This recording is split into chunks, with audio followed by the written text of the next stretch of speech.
Hey guys, what is up, and I welcome you all to a new League of Myths episode. This one is gonna be an Earth special. So as usual, if you end up enjoying this episode, do not forget to throw in a like. But there are quite a few myths we have to cover, so let's get right into it. The first one's asking, can a champion have their ultimate out 2 or more times consecutively?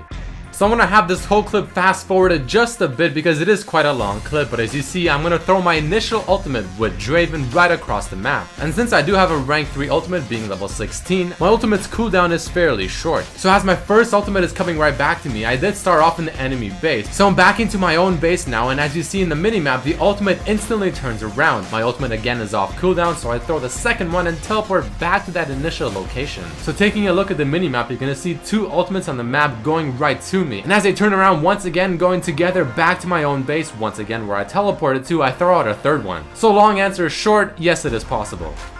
The next one is asking, is it possible to permanently CC a champion to death in Nerf mode?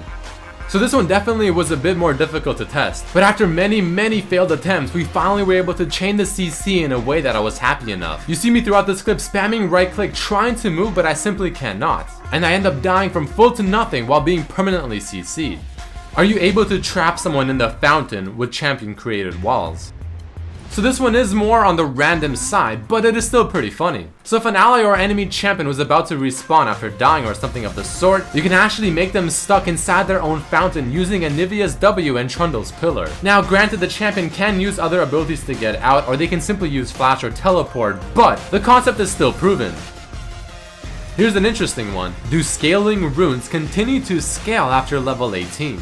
So for those of you that are unaware, in the Earth game mode, you can actually hit level 30, which is the max level, rather than 18. But we all know and love those runes that scale to a certain maximum at level 18, as it even states inside the rune description. So since the level cap is increased, so those runes continue scaling onwards past level 18. Well, Draven is running AP scaling blues and only that, while also having 110 base AD, but as he hits level 19, both the AD and the AP from the runes scale onwards past the level 18 mark. So not only are the scaling runes going past level 18 in terms of scaling, but the base stats are as well. And for those wondering, someone like a Tristana who has a scaling passive with her auto attack range will also continue to scale up until level 30.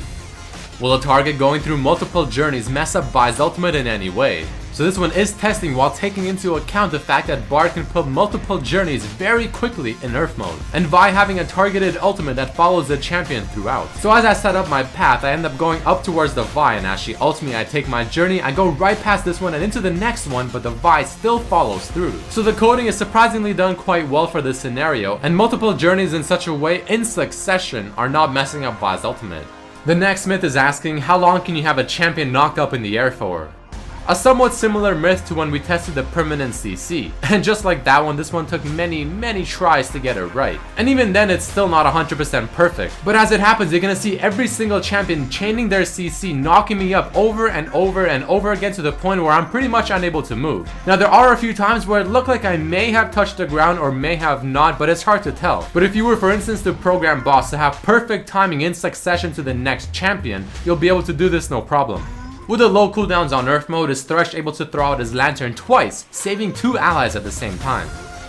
So we all love Thresh's potential to save an ally from a very bad situation by throwing them a lantern, they right click it and simply get to safety. But with the reduced cooldown on Earth, it seems like Thresh is actually able to throw out 2 lanterns at the same time, and 2 different allies can take them at the same time and be taken to safety. And in case some of you guys are extra curious, the same ally is able to take both lanterns, one right after the other. And the final myth of this episode, how many flags can Jarvan IV have out at the same time, and how does his Q interact with them?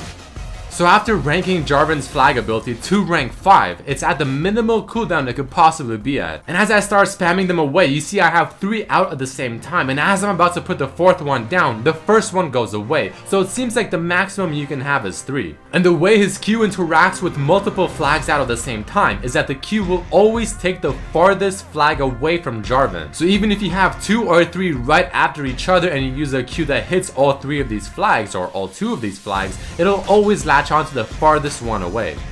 And here's a couple more for those of you that are still extra curious. Several flags out at the same time beside Jarvan or any allied champion will not increase their attack speed for each flag out, and it'll only increase it for just one of the flags. And a small bonus that is unrelated to Earth. The range indicator on Jarvan's Q is very deceptible. I mean, it clearly shows that the Q was way out of range of where I placed the flag, yet there it is still latching onto it. Just something to maybe keep in mind for your next Jarvan games, or if you're facing one.